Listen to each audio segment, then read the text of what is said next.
And that's the kind of stuff that gets triggered when things like this happen too. Particularly when it's these things are on camera. I mean, we've all seen many moments of trans people being brutalized on camera, almost as if it's a sport. It's not as simple as talk and jive. A daily struggle just to stay alive. Please, can you just get me to the store? I want to get to the store because the only thing that's really running through my mind is if I'm gonna die on camera. Everything's gonna be all right. Because I'm actively working through, unfortunately, footage of Ayanna Dior. Get your faggot ass out the store, man. Remember, don't get weary. The work is almost done. Remember, don't get weary. But the work is almost done. Don't get weary tonight. I want to go to the camera, and if anything happens, I want to go on camera and die. So I want people to know actually what happened. And if anything happens, I want to go on camera and die. I want to go on camera and die. I want to go on camera and die. Camera and die. I'm trying to get the beat.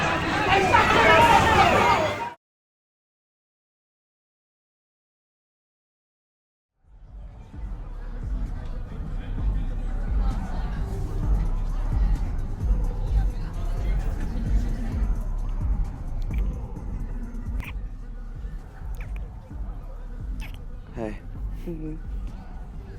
Why don't we get out of here? Come on. I don't know.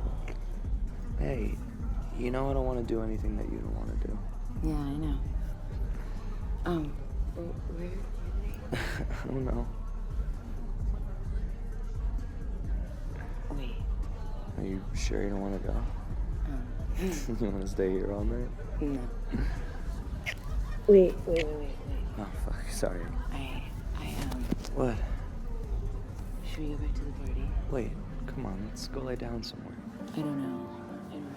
What? Come on, let's sleep it off.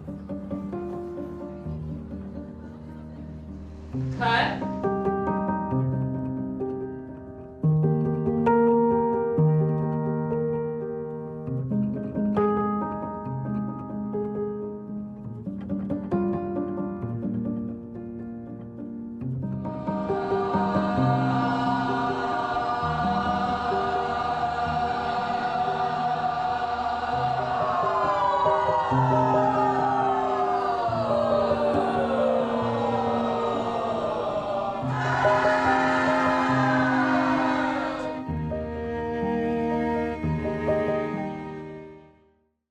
So Kit is going to feed you the lines, and I'm going to give you the blocking. So all the push and pull will be like back and forth. I think so, and then I think if we're on I want to go back to the party. I think you can step up onto the platform. Okay, so and then he can pull you back in. Okay. I don't want there to be like a surrealist sexual assault in this scene. Yeah, I want the audience to continue to wonder what happened, and I want these two characters to be the only people to know what actually happened, because I think that's what happens with sexual assault. So don't worry about acting it. Let's just like get it really mechanical. Okay. So we're gonna start with kisses. So 4 kisses. Okay. You ready? The isolation of being in a box by yourself and being left only with your mind. On me, I swear that we the most hunted. If the legal system don't give me life, I probably get shot by my own kind. I probably get popped with my own 9. Somebody in the hood will put it online. On me, I swear that we the most hunted. That isolation can be crushing sometimes, but when God steps in,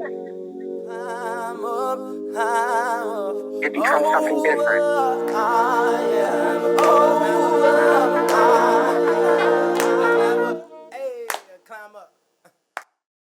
Hello, everyone. I don't know where I should sit. Thank you for coming out. You could be anywhere, but you chose to be here, so thank you. I want to go ahead and invite our panelists on stage, Contessa, Erica, Darci, and we'll start the conversation. and then I'll set the intention for what the conversation is. Moderator.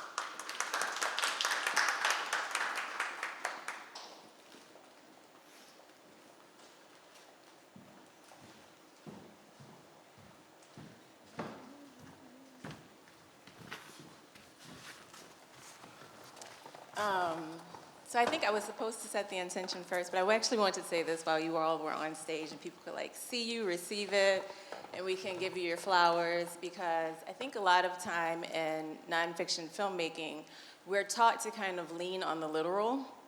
And in doing that, we can re-trigger folks, right? All of the topics, as you just saw in the trailers and the teasers, the topics that these films focus on are all sensitive. Some deal with violence on Tulane, sexual violence on Tulane's campus, violence against trans femme black women, incarceration. And I just want to say thank you to all of you for not taking the literal approach, but really, I think, pushing yourselves to make something that is really centered on healing and rooting yourself in that in the filmmaking. Because I think it's hard to navigate the industry and tell people that's your intention, and for them to be receptive. And so sometimes that can feel isolating, sometimes it can feel lonely. So thank you, and I just want all of you to realize how hard it is to make films like this. So if we could just give another round of applause to them as we dive into the conversation. And so, Darci, I want to start with you. I just saw Role Play last night. It's an extraordinary film. I don't think it's playing again, is it? It is. It is. It is playing on Tuesday, Katie, at 1 p.m., right? Tuesday at 1 p.m. Okay, yeah. Perfect. So if you all can see it, you should definitely catch the film. But I want to start with asking you just to give us a little line, just one line about role play so people can know exactly what it is. And then talk to us about the approach and the practice. I know that kind of the impetus of the film was derived from a play of the same name, correct? Mm-hmm. Okay, so can you just tell us about that? Yeah, so Role Play is a documentary that follows a group of Tulane students in 2017, 2018, and a theater company, Goat in the Road Productions, which I'm a member of, and we are devising an original piece of theater based on what it's like to be a Tulane student on Tulane's campus in terms of, sex, power, and consent. So we're thinking about toxic campus culture and sexual assault and racism and classism and homophobia, and all of those kind of are like the topics that come up, and we see these students make this transformation of like taking back their own power through experiencing these oppressions as a student on Tulane's campus. That was my one line. Okay, yeah, so tell me about the approach and how you all decided to make the film in the way that you did. Yeah, so our filmmaker and documentary director, Katie Matthews, and I, we're friends, and she was a part of the qualitative research and the climate survey that came out in 2018 that brought out all these horrible statistics about how often Tulane students are sexually assaulted on campus. And I was teaching at the time in the theater and dance department, and I was teaching acting.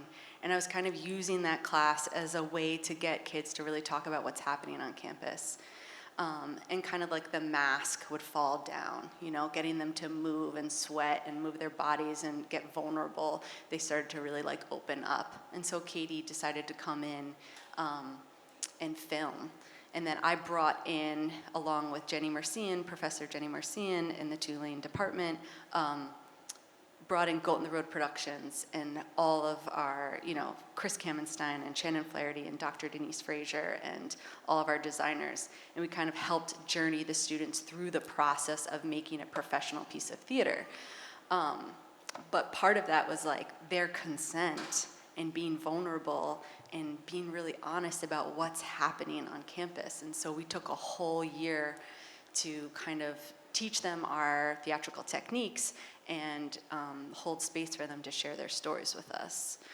And Katie captured that in the film. So you follow the students in these verite scenes outside in their personal lives, and then they also like come into the rehearsal space, and we have to be like, okay, you know, you just came back from a party, you just came back from the boot, you just came back from the bar, and now how are we going to breathe and ground ourselves and center and have these hard conversations and improvise a scene about sexual assault or about a racial event or about how difficult it is to be a student these days and how lonely they feel, and how the administration needs to be doing more, you know? So that was kind of part of the process. One thing I really appreciate about your film is that it is a process film. Like, you are showing us kind of how the sausage is made, for lack of a better description. But, and so we see in that you have triumphs, but you also make mistakes. Mm-hmm. And that's what I love, because the creative process, you don't always get it right. Mm-hmm. I know when I was making Commuted, there were definitely times we had downtime, not just because we didn't have money, not just because of COVID, but because Danielle didn't feel good. And it might have been me who was putting her in that space. So I just want to say thank you for being so candid. And I think that's one of the parts of the film that makes it so strong. Because the art I think collaborating is the hard part, right? Yeah. Really being mindful and sensitive to your participants. Okay, so Contessa, I'll go to you next. Songs from the Whole, I saw it, I was able to watch it on my laptop, but it's absolutely a film that needs to be seen on a big screen. It's beautiful. And so I know that this was conceived by 88. Is it JJ88? Mm-hmm. Okay, but you call him 88. Yeah, you can call him 88. All right, I'll say 88. It's a bit easier. It was conceived by 88 and another one of his friends, and they approached you when they were incarcerated and you were just finishing, is it The Feminists on Cell Block? Why? I thought I had that right. Okay, so can you just tell us a bit about the process and how the music of J88 really just made this film come alive? Yeah, so like you said, I was in relationship with 88 and Richie, who 88 is our film protagonist, who's also a writer and co-producer on the film, and Richie Reseda, who's the producer of the film, because I had previously filmed a documentary called The Feminists on Cell Block Y for CNN, and Richie was the protagonist of that film, and we were filming a group that Richie had started in prison that 88 was a participant in. And so that's how I got to meet both of them, hear a bit about 88's story, just in the context of how he shared it with the men in the group that I was filming. And then also, just kind of randomly on the last day of filming, outside of the context of that group that was the subject of the film, saw Richie and 88 playing some of the music that they had produced together in prison.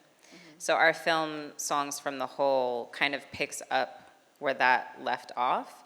I got to hear some of the music just in that context of them in the prison gym with like the keyboard on the trash can in the corner, and they were performing some of the music. And then it was a year after Feminists on Cell Block Y came out. Richie had been out of prison for some time by then, and we kept in communication. But it was a year after that that Richie and 88 approached me about if I would direct a visual album using, with the music that 88 had written in solitary confinement and then later produced with Richie in prison. And so, their collaboration, their musical collaboration predated our film. So it was already artwork that we were figuring out how to build the narrative story around. And what we ended up doing was, creating a documentary visual album is what we call it. And it's telling kind of the coming of age story of 88 in childhood through incarceration. He was incarcerated at age 15, and his experience and his family's experience on both sides of, violence and the criminal legal system, and using his music that he wrote in solitary confinement to kind of build that narrative and tell his story. Mm-hmm. It also similarly becomes a film about process because the music that was written in solitary confinement, not to give anything away, but there's quite a lot of context around how that came to be. And then the role that music ended up playing in 88's kind of healing process and processing what he had lived through and experienced, and helping him have hope through his incarceration. And so the music itself was like this tool that was used for healing, or a product of the healing process. And so when you say, telling stories in a way that doesn't necessarily, the goal is not to re-traumatize or to re-trigger, but to center on healing, it was because the music was already used in that way and functioned in that way in 88's life, that we were able to kind of build the storytelling around that. So that's what we ended up doing. And our film is playing tonight at 5:45 here at the festival. Yes, you all should go out and see that. And I was going to say that, I promise. I was going to forget it. Erica, In the Interval, it was a beautiful, beautiful film. And can you tell us when that's playing? Because I don't want to forget again. Today and tomorrow? Today, this evening at 8:30, I believe. And tomorrow, I can't recall the time exactly. Okay. But it's, Yeah, twice. and it's in a shorts block. But the impetus of your film was the violence against Ayanna Dior. How did you approach the filmmaking and really care for yourself and make sure not to re-trigger yourself, while also kind of holding space for the audience and getting the facts out there while you were making your film? Yeah, I think for me, that happened imperfectly. It was a lot of trial and error. I think one of the privileges of working in experimental documentary film was that it didn't have the pressures of having to be completely explicit about and showing everything or telling in a very, explicit way, which is, again, the subject of what we're trying to circumvent or navigate around. But I think the difficulty for me was, the footage, as you said, was kind of the impetus for me approaching this two-part project. The first half was in the wake in 2020 of George Floyd's murder, and Ayanna Dior was a black trans woman who was assaulted during the uprisings by a group of other black people. And so I was really trying to wrestle with the concurrence of that and how to both show the footage, because as you can see in the clip, she's very emphatic about she wanted it to be shown. And I was really struggling with that. How do you circulate this, and obviously not towards the goal of triggering people, but I think alongside that, in order to have productive conversations, it also is necessary for people to be uncomfortable, right? And so I was trying to think about how much I needed to show, and also how much I wanted to even watch the footage again and again. And so I think a lot of that happened in collaboration with other trans femmes, black trans femmes, being in conversation with them and being in community with them, and thinking about how does this footage land on you? Like, when can I cut?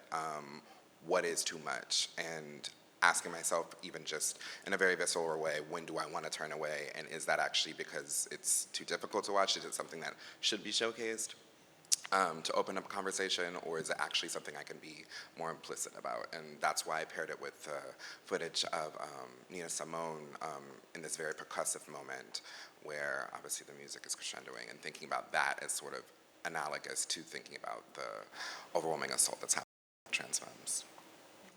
Thank you. And so when we talk about images like the image that we see in the film of Ayanna Dior being attacked, and other images that we've seen, and I think they've become, we obviously see too much of them because it happens too much. How do we make sure in the filmmaking process, and anyone can answer this, that by excluding that footage, or maybe being very careful not to lean on it too much, how do we make sure that we're still being accurate in our storytelling without recontextualizing history, which we don't want to do? I think in our case, we were very specific that we were going to lean a lot into memories and dreams and visions and kind of represent 88's internal world.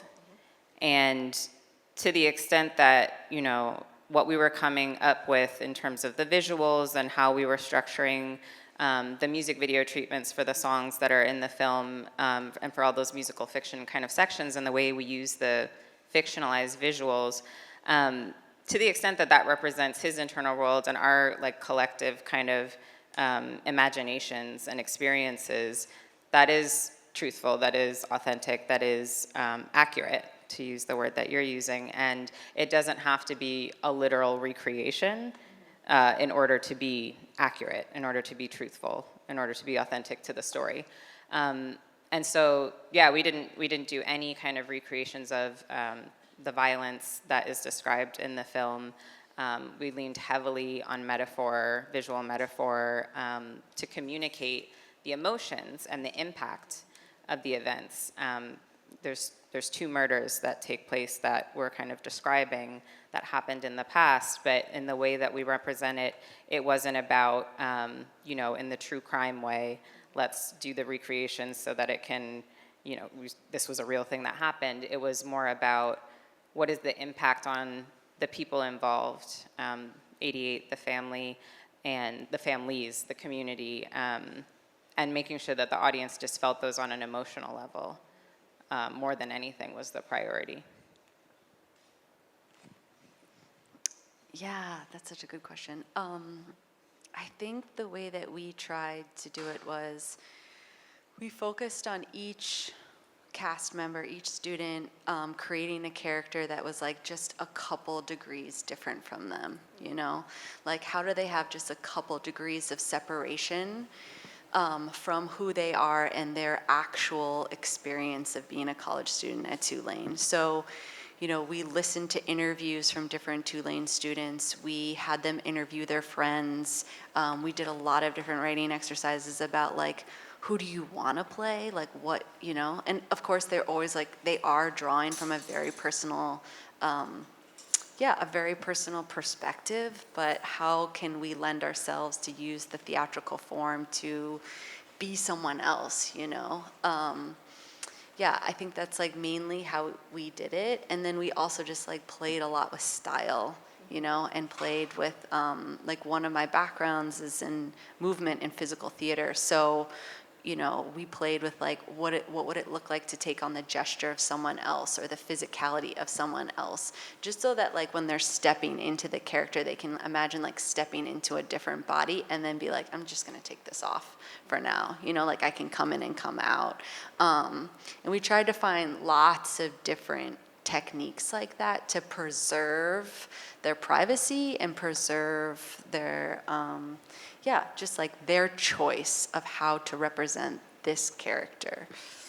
Yeah, and there's that one part in the film where y'all are like, shake it off, like right after, I think you've worked through some really hard scenes and you're telling them to just leave it there, which I think is really beautiful and important. Contessa, you made a really good point that you really wanted to focus on the emotion and how people felt, because I do feel like there's been a history of telling Black stories, especially sensitive subject matter, and not told from people from the community, and we're just left with the despair, right? And in a way, they're being objectified. In a way, it kind of seems like they're just being surveilled because you don't get, I think, the full story. And on the other side of some of these really hard things is community. There's joy, there's healing. So I want to just talk to you all about how important it is, these images are out for everybody to use as they wish. But how important is it that these stories are told from people from the community so that we don't lose the totality of someone's humanity in the story-making process?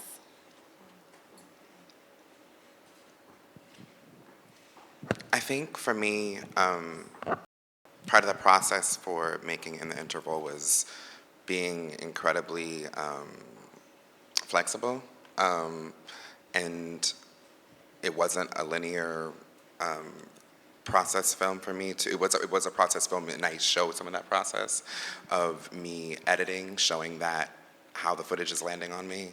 And so I'm thinking through, as I'm showcasing in the film, what it means to be in proximity to this work. I was a graduate student when I was making the film. I'm now a professor, And as I was making the film, I was very conscious of the fact that as much as I want to say that Ayanna Dior's experience feels like my own as a Black trans femme, I also had to acknowledge some distance, right? And so acknowledge that, you know, given the level of institutional access for me to even be producing this film, I have to acknowledge that while also wrestling with the continuity, right? And so I think for me it's a balancing act of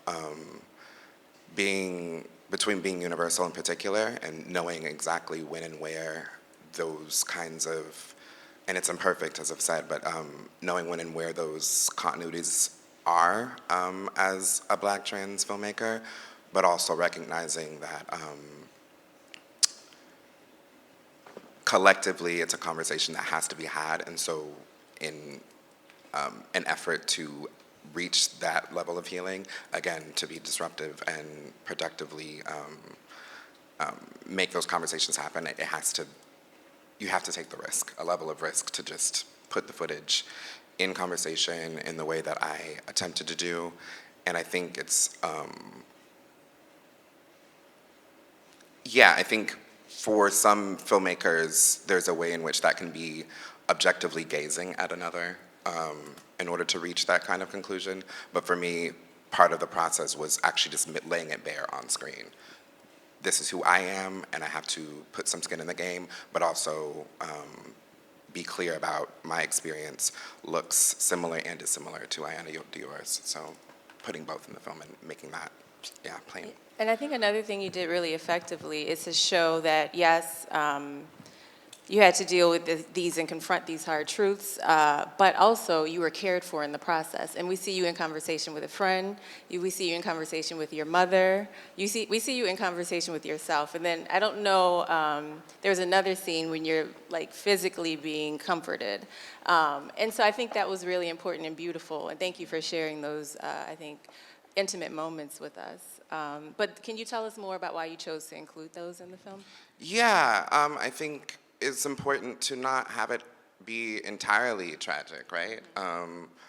And that is something I also wrestle with because I don't want it to make it seem like Black trans lives are, you know, always under the thumb of power and violence, even though that too is true in so many different ways. But I think the moments that I chose to include my mother, like you said, a former lover, like those are moments that I'm trying to show the concurrence of all of those things together. Yeah, I really love those moments. Thank you for sharing them. Okay. Yeah, I was gonna say too about, you know, what Erica was just sharing about the universal and the specific and the particular. We had a similar approach where we're telling a specific person and a specific family's story, but this is a lot of people's stories and there's universal themes in the film. But to your question about like, you know, who's telling the story, I think it was super important that our team was Black-led and that it was done in the collaborative way that I described earlier where, you know, 88, Richie, and I were all together coming up with what eventually you see on screen and pulling from all of our experiences. 88 was incarcerated the entire time that we were making the film through production. And then Richie was formerly incarcerated. I've never been incarcerated, that's not my experience, but where I saw myself in the story that we were telling was in the story of a Black family. And so you see, I think, a bit of each of us in the film, a lot of each of us in the film. And because it was done collaboratively, you get the very specific, you get the universal, and I think that if this story had been in the hands of other filmmakers who are not interested in collaboration, it just would have been a completely different, it just would have been a completely different experience and different end product. But yeah, I think like it matters that I'm Black, but also it matters that formerly incarcerated and currently incarcerated collaborators were at the center of the creative process as well. It's not just stop at, you know, that. Yeah, and there's one, there's a choice that's made in the film, and I can't remember if it was a choice that you made or a choice that 88 made, but if you can clear this up for me, where he talks about wanting to be like kind of the toughest, most violent person out of all of his friends. And then the next shot, because you've seen him walking around as a young boy with this hoodie on, the next shot you see him in a hoodie with antlers. Was that a choice of yours, or was that a choice that he made? Because I know that he was very involved in the writing. Well, he wrote it. Yeah, that's one of the examples of like the metaphors. Yeah. You know, so we don't show him or do a reenactment of like him being violent in school or being violent in the streets, but what we do show is a metaphor that represents the idea of a black boy, one, coming of age, so like growing the antlers, two, like being in the experience at the same time of being hunted and a hunter, which is kind of what that scene is describing and is described throughout the film. And I don't remember who came up with that actual image. It was me, okay. But it came from something that 88 said, which was, you know, in our many like phone calls that were for both production and also for the narration that ends up guiding you through the film, where he describes that experience of feeling, and it's also in one of the songs called Most Hunted that's in the film, about that experience of being, feeling like you are hunted. But then also, you know, as 88 was going through some legal processes that are in the film, there was another thing that he said about, you know, once you're trapped in the system, they're not letting you go. They want to mount you on a wall. And that was such a striking kind of poetic way of describing that experience. And that's what, you know, birthed that image that you see throughout the film. So even if I came up with like, this is how we are representing it, like it came from something that he described of his experience and that we all understood of this experience of being a black boy in America. Yeah. No, absolutely. But I just wanted to drive the point home that it matters who your collaborators are, right? Because other people are not going to catch that if they're not in the community, if they don't care about black men. You see what I'm saying? Yeah. So, yes, you're right. It doesn't matter who came up with that, precise idea, but I do think it matters how it was translated and how you were able to catch it and then put it in the film, because I've never seen anything like that before. I remember when your film came out, I feel like Dream Hampton, who's an EP on the film, she put on Instagram, like, I've never seen a film like this before, and it's true. It's really beautiful and dynamic. You're welcome. Darci, so I want to go to role play. Same question about people who aren't in the community making films about this subject matter. I think it was really, again, I appreciate how vulnerable you all were in the story making process, because you showed the trip-ups. And we talked about this last night. There's a moment in the film where you all, you show the actors, the participants, the college students, the first draft of the play, and there's some pushback. So can you talk to us about that, how you all navigated that, and how collaboration really was key to moving forward? Yeah, that was like a real tough moment in the process. And I think for me personally, I was like, oh, this is a moment where I have to really admit how much power I have, right? Like, I'm a professor, I'm the theater director, I'm a white woman, and I'm talking to this group of students, and I've lost their trust. And, they don't know Golden the Road's theater process. They don't know that we're going to do like 50 more edits of this script. They feel like their voices aren't in the script the way that they want them to be. They feel like there's things that are missing.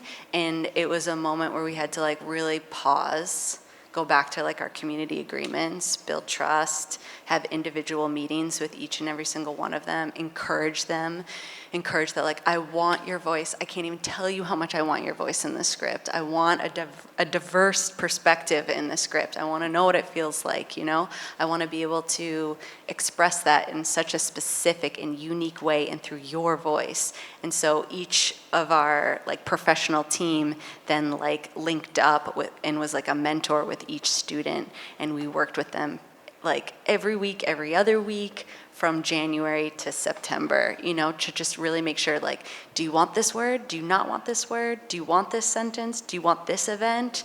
What is your character arc?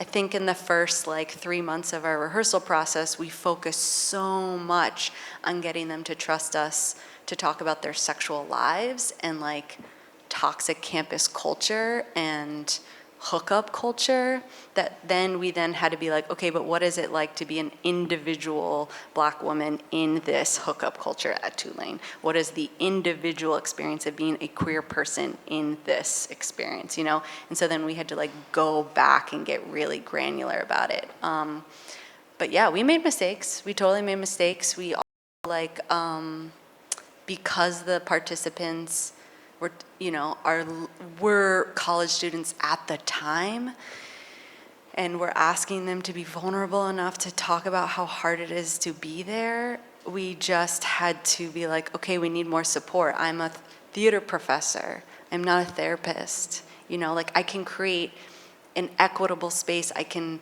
really think about consent and boundaries, but like I'm not a therapist. So we brought in Sexual Trauma Awareness Response. We brought in the New Orleans Family Justice Center.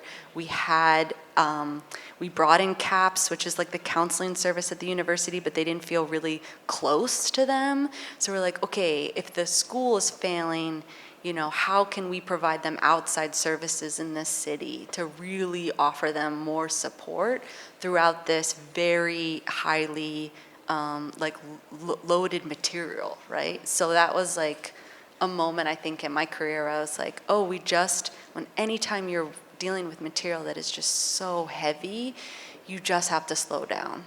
You know, you just have to slow down. You have to work on prep. You have to prep more. You have to be more transparent. And you have to like pull in more resources in the ways that you, like I can't be everything, you know, a theater director and an intimacy coordinator. I can't be also a therapist. So that was that was a moment for us for sure. There's one really funny line from one of the students, and because they were saying, I think their feedback was, this sounds like older people wrote this for younger people, but then someone else says, they're like, if you want to make it different, just take out all of the cis white people, and there you go, you'll have something different. But that just brings me to a quote from your film, Erica. I was trying to find the person's name. I could not find it because it was from their Instagram story, and then when I looked at the name, I was like, oh, that's your name. But they make the point, let me see, I hope I didn't lose it. Because they're talking about cis Black men. Oh, and they say your whole framework from your masculinity and who you are, your whole personhood is built up in something that a white person created and told you to be and do. And I think that can speak, obviously it speaks to the problem of cis Black men, but it also, it can go in other areas, right? And I think a lot of times when making films and talking to the gatekeepers and the funders and the distributors and all those people, we have to remind ourselves who made these rules that we're living by. And so just again, you know, I think the work that you all are doing is really important because we are pushing against those rules and kind of the traditional way that films have been made. I can give credit to that person though too. Oh, please, it was please. Ebony Donnelly, who was on Erica Hart's Instagram, their partner. Oh, Erica Hart. Okay, I thought it was your Instagram. Sorry. No. I'm putting out rumors, huh? So I also want to talk about the filmmaking and your process as restorative, and taking care of the people in your film, taking care of the audience and showing care for the audience, but also for yourselves. So can you tell us about, because I think there's something when you really, art can be restorative and art can be joyful. And so I think it's also important that when we're telling these hard stories to not just say, okay, we want to pivot from doing something that might be triggering, but also to mention that this really is self-care, and it's taking care of the larger audience as well and the protagonists in your film. So can you all talk about that? Wait, just the like self-care for the audience watching the film? For the audience, for yourself too, though, I think as a filmmaker, it's important because, like I said, for me anyway, in my practice, I feel like being artful can be restorative to your soul, to your peace, all of that. And so I think when we get away from just leaning on kind of the bare facts and kind of allow ourselves to lean into our imagination and the abstract, It's a way that we can, I guess, make harmony with the hardships that we're facing in our films. Yeah. Okay.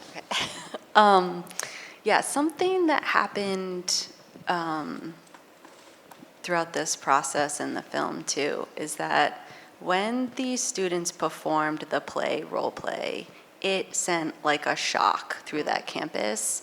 And there's one scene, and you see it in this beginning between two characters where there's a male character, his name is Lachlan, and he's trying to pull this Nikki, this female character, into his dorm room. And it's that moment where you just like don't know if it's consensual or not. It's like really gray.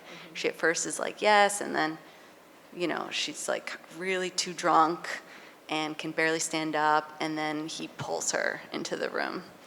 And I think that moment was really hard for the audience to watch. People definitely, got up and left. We had counselors from STAR and New Orleans Family Justice Center in the audience. We had lots of talks about it as a cast about this moment and how important it was to show this really kind of gray area of was it consensual, was it not, because we really wanted the student body to talk about what consent looks like and what it looks like to cross people's boundaries.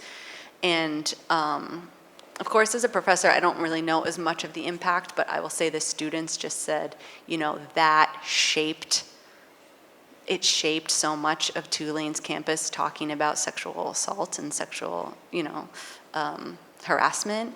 And those conversations that they were having in the dorm rooms, in the bar, about whether or not it was consensual or not, made it feel like we took the story back a bit, like we took the narrative back to be like, we have to be talking about consent. We have to be talking about what's okay and what's not okay. So it felt like they really took a risk, these students. And in that way, I felt like it was powerful, it was transformative. Is it activating and always triggering to watch that stuff? It can be, we always have disclaimers. We have disclaimers in the film as well. Like, I always tell people, like, if it's not today, please don't. Like, if you don't want to do it today, you don't have to. If you don't want to see this film, you don't have to. If you don't want to come to rehearsal and you don't want to do this today, you don't have to.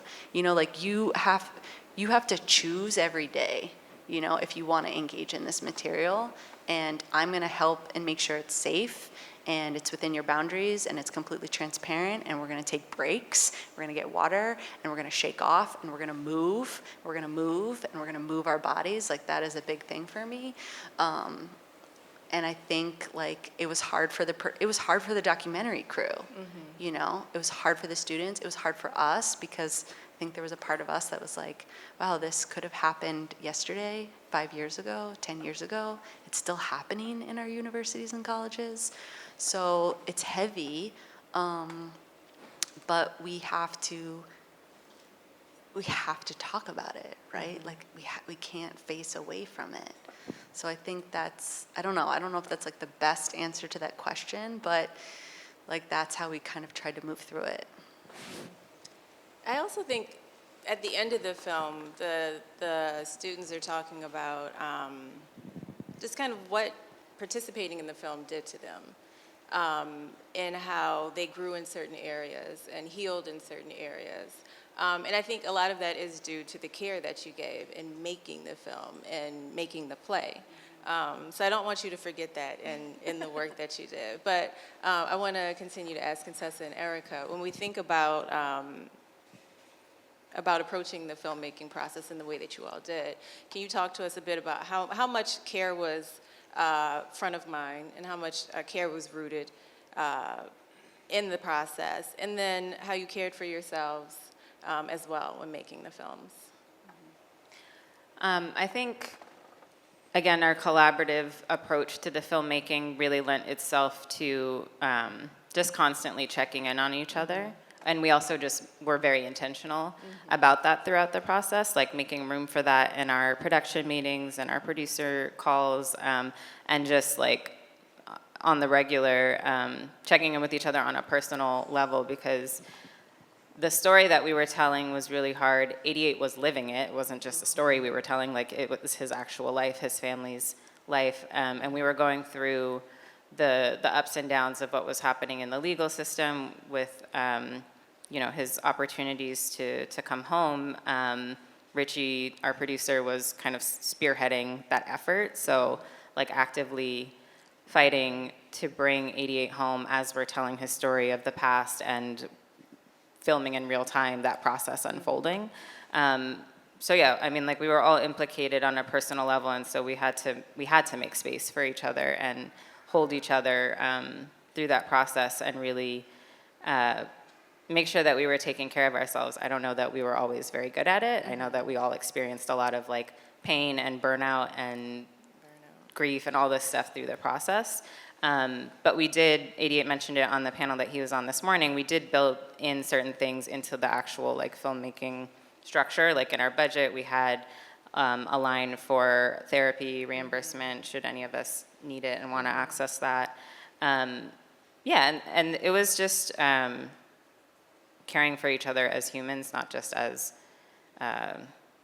collaborators necessarily. Yeah. And I wanted to add too, though, that like our film offers, I think, a lot of examples of, you know, imagination and the possibilities for transformation and healing through that. Obviously through 88's music, and then the way that we tell the story in this like very kind of creative way, but also the actual story that we're telling of, you know, 88. I don't know if we can give it away.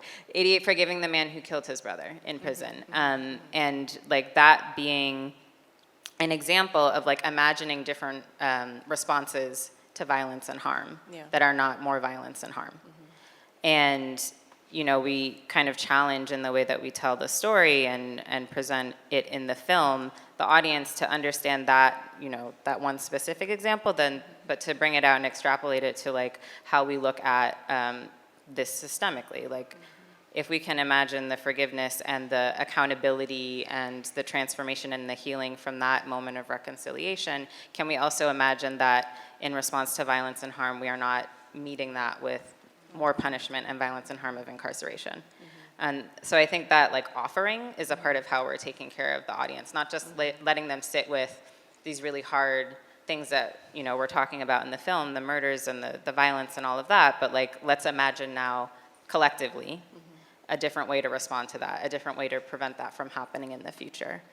And as we're bringing this film, not just to film festivals, but doing our impact and engagement campaign, and we're in community settings with directly impacted folks, and also in carceral settings, showing the film, Richie and 88 together devised this curriculum and, you know, a guide basically for healing and accountability that we sit in circle then with the film, the folks watching the film after to talk about the themes in the film, reflect on them, where they see themselves in the story and how they can apply what we're offering in their lives. And that's another way, I think, to take it out of this place of re-triggering folks or letting them just sit in the trauma of it all, but you know, giving them something to actively do something about in their own lives and their communities so they can heal themselves too. That's beautiful. Making a lot of space for resolution and growth. And I think the film does that. You just see it throughout his journey. Erica, so watching your film, you know, the first half is more about community, the second half is more autobiographical. And you start the first half, and it's found footage from your father, and there's kind of he's looking at a bridge, and he makes some comments, and we can take from those comments that maybe, I don't want to infer too much, but maybe that there is some tension between you all, right? And then we see the bridge again later, and you have this beautiful poem. Oh, one other thing, because I've watched the film like twice. The first time we see the bridge, there's the music from Nina Simone playing, and then there's a line that says, "Love me, love me, love me." And I wonder if that's you talking to your father, because then at the end, when we see the bridge, you say, "Today I believe in the possibility of love." Was that kind of a growing moment, a healing moment for you while making the film? Yes, I think. Multiple things I'm going to touch upon. But so I think part of the process for me is a little different because I was collaborating in so many different ways. For example, with my father's footage, who had died 10 years prior, I had digitized 19 hours of VHS footage, family home footage of his that was sitting in a garage for like 20 years. And I was just going through it for the first time while I was editing the film. So I think, going back to the question of care, I think one of the things, so it was an isolating process, right? So I wasn't collaborating with subjects directly, and apart from the few instances where there's verite footage of me with friends or Zoom footage when we were in lockdown talking to girlfriends of mine. So like, those were the moments that were collaborative, but apart from that and working with my sound designer, there was a lot of just me sitting with the footage alone. And so I think, and one of the things I had to learn while making the film, because it's an experimental film, but it was also a process that was very experimental and new for me, because I didn't know exactly where I was leading. There was no arc narratively that I was, knew had to happen. Things got shuffled in and out, and the endings became too countless to name. So I think, to answer your question, what I learned through that process was my collaborators weren't with me, but they were with me in spirit. And so like I was consulting with ghosts in so many different ways. Like my father's footage was a collaboration. Working with found footage, which is my primary source, is also thinking through how do the subjects of that footage, how are they speaking of it? For Ayanna Dior, it's very explicit. She wants this to be seen because she wants people to know what happened, right? So thinking about those as through lines and thinking about, okay, I don't have access to this person, but thinking about how I can still do them justice and show a kind of care and have an ethic about it that isn't just about like, being extractive and exploitative. And then for myself, thinking about how I can take pauses and breaks and not be editing or this footage is, hitting me too hard right now, let me move to a different section of the film. I had the fluidity and flexibility to do that because I was working by myself, but yeah, that was part of it. Yeah.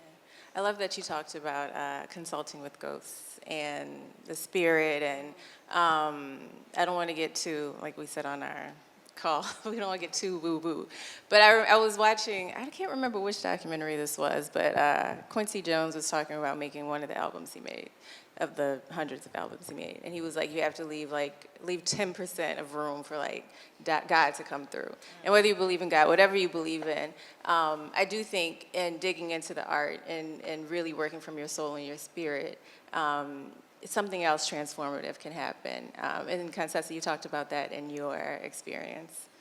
Yeah, I think spirituality and leaving room for spirit, you said 10%? You said 10. I might leave 50. I don't know. Ours might have been 90. I don't know. Right? That's a good. It was just so at every step of the process. 88's relationship to God and his relationship to his faith and spirituality is so central to the storytelling and to the music that he created.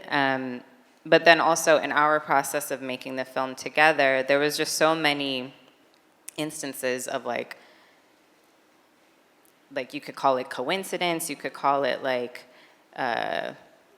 kismet, all these, but I feel like it was just spirit working where, some of the visual metaphors that I was referring to, were already written, some of them were already shot, and then later I have a conversation with 88's mom, and she, shares something with me, and I was like, oh wow, I already wrote that into the script, and I'd never even known that about you or your experience. All of the ways that our cast was connected in different ways to the real people without us knowing. There was just so many of those that we can't even keep track of, that it could only be described as spirit is working with us and through us to put this all together in the way that it was put together. And I feel like that happened in role play too.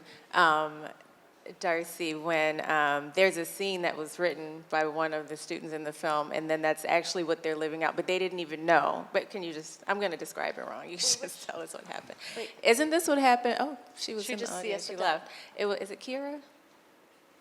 Who? Who is the black woman? Alex, Nigel. The tall black. Alex. Alex. Yeah, Okay. yeah. She had written a scene where she was talking about going to a frat house. Yeah. And there being kind of a, I don't know if it was specific to the Confederate flag, but there was some Yes. type of Yes. Only right. Lucy, And then yes. yeah. Can you talk a bit more about that? There was Because I just feel like this is another moment like Contessa is talking about. She wrote something and then it actually happened. Yeah, we wrote that scene about the KA house, the frat party having a Confederate flag, and how CJ and Nigel and Alex just always would never feel comfortable on that part of Tulane's campus, or right off of Tulane's campus. And so Alex wrote this scene. And then the white woman who was supposed to be in that scene with her decided to go on study abroad the semester we were going to perform the show. And so we had to recast 3 of the characters.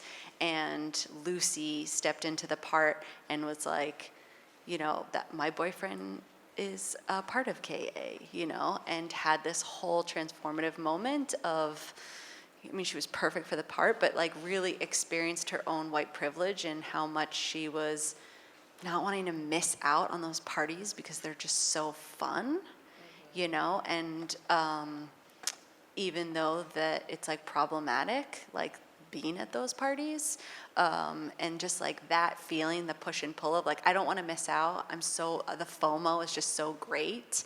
And then having to be in rehearsal with Alex about that house. And so it was really, it's a really strong moment. And I mean, all of those moments kept happening over and over again with the students, where they had to face the things that they wanted to change about Tulane's culture and then think about their participation in it. I mean, they all grew so much. We all grew. So is it time for Q&A? Because I have one more question I want to ask. I'm good? Okay. I kind of want to, so I feel like when I was making Commuted, I got a lot of the same pushback, I think, Contessa, that you got maybe initially, and you were able to kind of preempt that because you went a different route than I did. But a lot of it was they wanted a criminal justice story told in a traditional criminal justice type of way, right? Where it was very much heavy into true crime, so forth and so on. And so, you know, we're telling people how we were able to make films, and we didn't fall into those traps, but there's obviously like a price of freedom, right? This wasn't an easy process. There were different fights that you had to have. There were certain ways that you had to stand up for yourself. Can you kind of tell us about the pushback that you faced in making the films the way that you wanted to make them? So that I think if we have filmmakers in the audience, they'll feel empowered to know how to move forward. In our experience, I think it was a lot of convincing funders and potential supporters of the form. Well, it was twofold. It was the form and the format, because nobody had ever heard of a documentary visual album. And the way that we wrote it in the treatment, and just from our little 5 or 10 minute sample that we're using to apply for the funding, like you could kind of see it, like it looks good on paper, maybe, but it's very like execution dependent. And I think it just took folks just thinking about something that they had never seen before, and like us trying to convince them that it was worth them taking the risk to fund us. As we're trying to like figure out what that, because we were actually figuring it out too. It's not like we knew exactly how it was going to come out. It took 2.5 years to edit this film, like putting those pieces together. But I think sticking to the vision and not, there was some folks that were like, you know, less music, less music, less music, less of the musical fiction and music video portions, just let those kind of be like little vignettes, but then like, that's wild. Yeah, and that was hard to hear, but I think it was like, it was always our intention. Music was like the thing that was everything else was being built around. And we just had to keep reminding ourselves, or I had to keep like Richie had to keep reminding me, and like that the music is the center. And so, yeah, just sticking to your vision, I think, when you're doing something new that people haven't seen before and doing it in a different way. And like you said, folks are used to, particularly films about incarcerated people and the criminal legal system, being told in a very specific way that is familiar. And yeah, we never wanted to do that. And we just had to stick to the vision and believe that we could do what we were setting out to do. I think also in terms of the collaborative nature of how we made our film, there was never any kind of like backdoor, we have to explain this after the fact, and we were trying to like sneak it in with the funders. It was always like, here it is in the budget, here's, you know, like how everyone's being paid, and it was never like, yeah, we were never trying to hide it or like pass it off like this isn't something that we're supposed to be doing, so let's try and sneak it in. And I think that just like being very open about it from the outset kind of set the tone so that we didn't have to feel like we answered to the funders, but that the funders either were on board with what we were doing or they won't keep it moving. Yeah, and that boldness is in the film, so yeah, that's amazing. Darci, Erica? We had a little pushback from Tulane University, you know, like that. I think they were a little nervous about having a documentary crew on campus. And so, yeah, that was part, I think, like, we're kind of bringing light to some of the parts of the culture of Tulane that can be really harmful, right? And have historically been really harmful for generations. And so I think that was difficult. And I think also just any time you're trying to push like a documentary about sexual assault, racism, classism, homophobia, that is a tough sell for funders, right? Like that is, it's heavy. And to try to like push that film over the finish line, I think it took a lot of work, but like we were really grateful to get Darci McKinnon on board. And yeah, I think the filmmakers and, you know, Katie and Darci and all the producers, like they did an incredible job, and it took years, but we did it. I think for me it was a little different because my film was produced in the context of a graduate program. So my pushback wasn't from funders, it was from instructors. That was, I think, mostly around the fact that I was in a documentary film program and I made an experimental documentary. And that way, they were open to that. And there was not really, it was a hybrid program in so many ways. But I think the difficulty for me and what I had to navigate and sort of just trust my own gut on was that people are so used to consuming trans narratives, and specifically Black trans narratives in very particular ways, that are either all focused on the trauma of it all, or conversely, the glitz of it, the glamour of like, okay, serve a look, right? And I was refusing to make this a coming out narrative. I was refusing to make this a narrative that was just about violence, even though that's so much of what is seen. But having to sit with all of that at once was something that I think I received a lot of pushback of, okay, well, what's the focus here? Like, where's the, and I think I would just refuse to have it be plot-driven in that way, that it was about the collective, and so therefore it's gonna be a cacophony of voices. And that's my voice, that's Ayana's voice, that's Thera's voice. One of the quotes that you mentioned earlier was actually a quote from Frantz Fanon about love, but thinking about how these things fit and sit together alongside each other, and not trying to mitigate the conflict and collision that has, but asking the audience to sit with it. I'm so glad you did, because I mean, it's so beautifully done, and it just feels like a human being and like what goes on in our mind. I feel like there's always an attempt to kind of strip away, streamline, but that's not real. So thank you for like sticking to your guns on that. Okay, I think it's time Q&A. All right, any questions from the audience? We're gonna open it up to Q&A.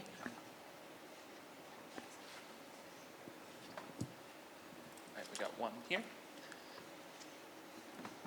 Also, feel free to ask any questions and any comments as well. There's so many different discussions going on. So let's get started. Yeah, for the Tulane film, could you tell us a little bit about the timeline from when you conceived the idea to when you actually went ahead? I'm a professor in a university in a totally different subject, but I know when we do anything on human subjects, like ask them a questionnaire, you have to get this, release about doing no harm to the students, blah, blah, blah.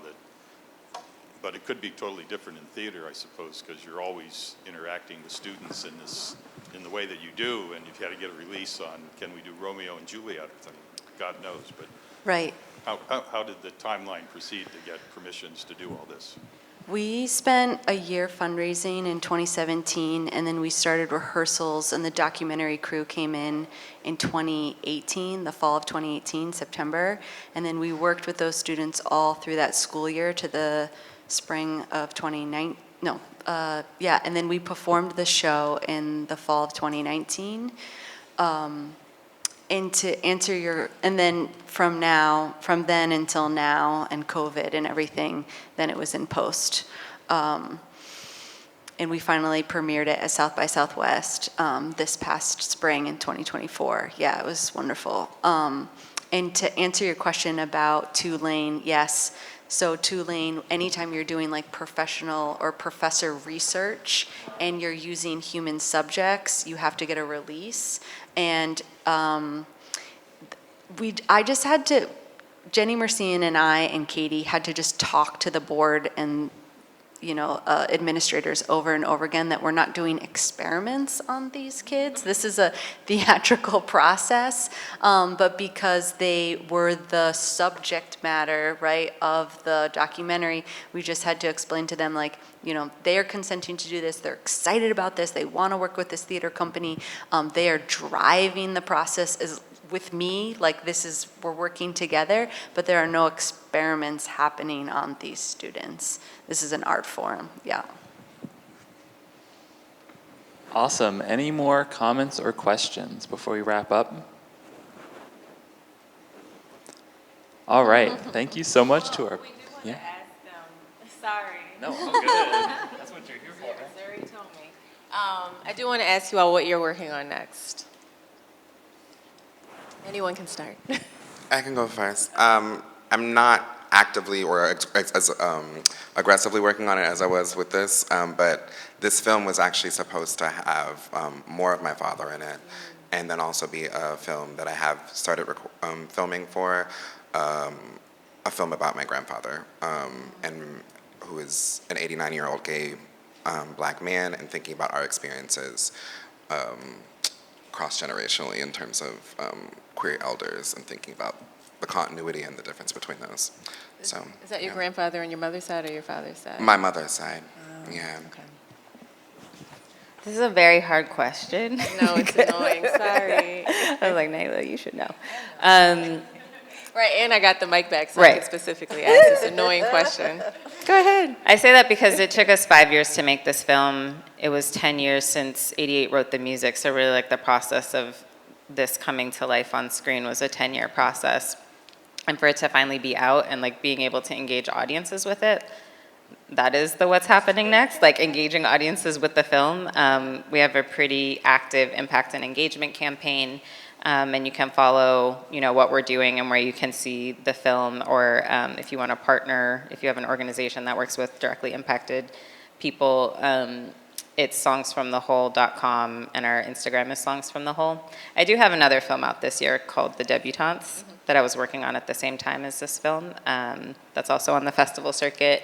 But in terms of what's next, it's like, taking a beat to... As you should. That's a celebration. To make sure that these films get seen and to engage with audiences with these films. Role Play, the documentary is it's going to New York City, Doc NYC, and then we're trying to send it to a bunch of different universities.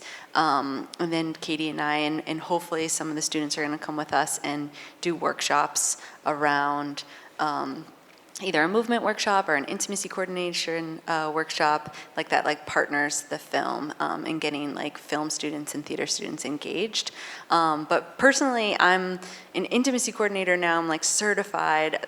This is just like, when you see the film, that's just me like at my beginning of a career trying to figure out how to block and use consent before I even knew the term intimacy coordinator. And so I'm certified now, and I like work in LA, and I'm just working. I'm working a lot. I'm gonna shoot in the West Bank on Monday, and then I go to Little Rock, and then I'm back to LA. And so it just feels really great to be that person and have that role on film sets now. So yeah. Lovely. All right, well, we're going to wrap up. I just want to leave with one last, hopefully inspiring quote. It comes from 88. And he says, kind of at the end of the film, I authentically believe in the utility of art to tell our stories and the utility of being vulnerable. I don't need to perform that. So please go for it. Make your films. Be yourself. Immerse yourself in art. Thank you. Thank y'all. Thank you. Thank you.